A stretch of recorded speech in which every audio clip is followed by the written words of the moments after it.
Le Festival de Pâques, c'est un mélange de générations.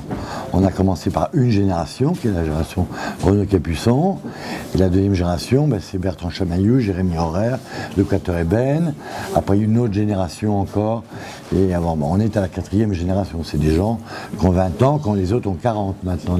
Les fondateurs, Renaud Capuçon, Nicolas Anguélich, Jérôme Descroix et Jérôme Perrault. Ils se transmettent le relais d'une année à l'autre. À Deauville, ça a toujours été la cooptation. Vraiment, je ne les choisis pas, j'écoute ce que les musiciens ont à me dire. Quand quelqu'un fait sa carrière, ne peut plus venir à Deauville, part à l'étranger, ils donnent toujours leur remplaçant. Les quatuors se remplacent, les baroqueux se remplacent, les pianistes se remplacent, les chefs d'orchestre se remplacent. Donc c'est un jeu de relais entre générations.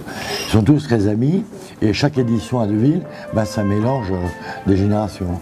Et donc là, il y a 4 générations de Villaises.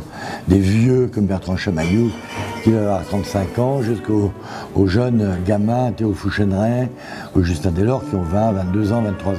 Alors, donc c'est le jeu génération avec chacun un mixte de toutes ces générations, principalement dans l'orchestre, qui est réuni pour l'ouverture du festival rituellement depuis 22 ans.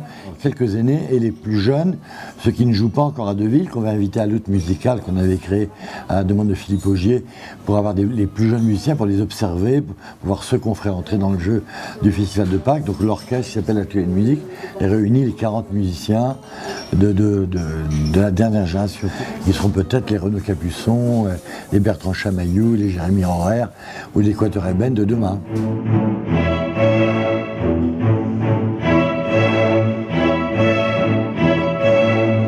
Comment n'est pas gagné par la nostalgie quand on voit comme ça partir chaque année? Moi je suis très très nostalgique. Je trouve que la nostalgie c'est un carburant absolument formidable. Donc la nostalgie c'est de voir les gens apparaître et disparaître. C'est d'ailleurs la première édition sans un fondateur en 22 ans. Voilà, on devient grand à partir de ce moment, mais les jeunes qui sont leurs amis, qui sont leurs élèves au conservatoire, très souvent, je pense qu'ils ont aussi beaucoup de talent. Et je ne serais pas là pour voir la 30e génération.